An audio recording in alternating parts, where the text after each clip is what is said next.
Assalamualaikum warahmatullahi wabarakatuh. Salam dan bahagia anak-anak. Bagaimana kabar kamu anak-anak kelas 6 pada hari ini? Pastinya kamu sehat. Sebelum kita belajar, kita akan berdoa terlebih dahulu ya nak. Doa Ibu pimpin.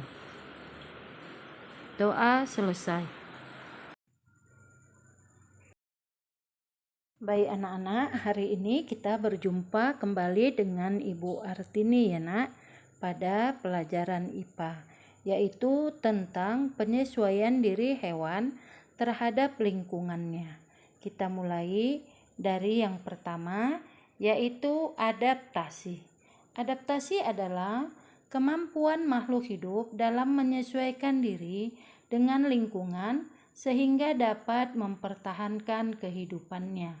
Adapun tujuan hewan beradaptasi yang pertama, untuk memperoleh makanan, yang kedua, menghindari serangan dari musuh, dan yang ketiga, mempertahankan hidupnya.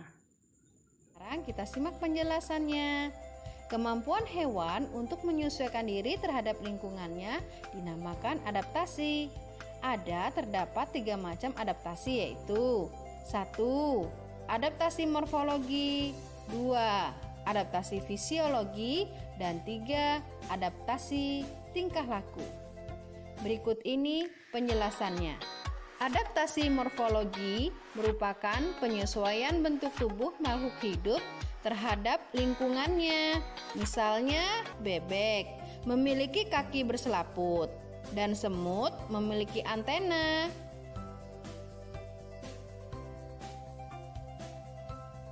Ada juga burung kolibri yang mempunyai paruh yang runcing dan panjang. Adaptasi fisiologi merupakan penyesuaian fungsi alat-alat tubuh makhluk hidup terhadap lingkungannya. Misalnya, adanya koloni jua yang menghasilkan enzim selulosa dalam saluran pencernaan ruminansia atau hewan pemamah biak.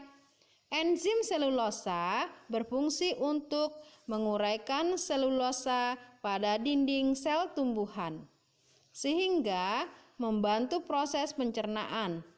Adapun adaptasi tingkah laku merupakan penyesuaian berupa perubahan tingkah laku. Contohnya cecak yang memutuskan ekornya saat ditangkap atau dikejar musuh. Bunglon merubah warna kulitnya sesuai tempat yang ditempatinya. Lumba-lumba muncul di permukaan air laut ketika sedang bernapas. Dan cumi-cumi mengeluarkan tinta hitam untuk mengelabui musuhnya. Nah, berikut ini beberapa adaptasi hewan. 1. Mimikri, 2. Kamuflase, 3. Autotomi, 4. Hibernasi, dan 5. Estivasi. Mari kita bahas satu persatu. Mimikri. Mimikri adalah kemampuan bunglon untuk mengubah warna kulitnya sesuai lingkungannya. Misalnya, pada saat bunglon di tanah, maka bunglon akan berubah warna kulitnya menjadi coklat sesuai dengan warna tanah. Apabila bunglon di atas pohon atau daun, maka bunglon akan mengubah warna kulitnya menjadi hijau seperti daun. Dan tujuan perubahan warna kulit ini adalah untuk melindunginya dari serangan musuh. Kamuflase. Kamuflase adalah kemampuan dalam menyamarkan diri makhluk hidup dengan lingkungan tempat makhluk hidup itu berada. Tujuan dari kamuflase adalah untuk bersembunyi dari pemangsa dengan cara menyamarkan dirinya, sehingga pemangsa terkecoh ataupun tertipu. Terdapat banyak spesies hewan dengan kemampuan kamuflase, contohnya seperti belalang daun. Belalang daun ini bentuk tubuhnya menyerupai daun. Dan katak hijau. Berikutnya, autotomi. Autotomi merupakan teknik bertahan hidup dengan cara mengorbankan salah satu bagian tubuh.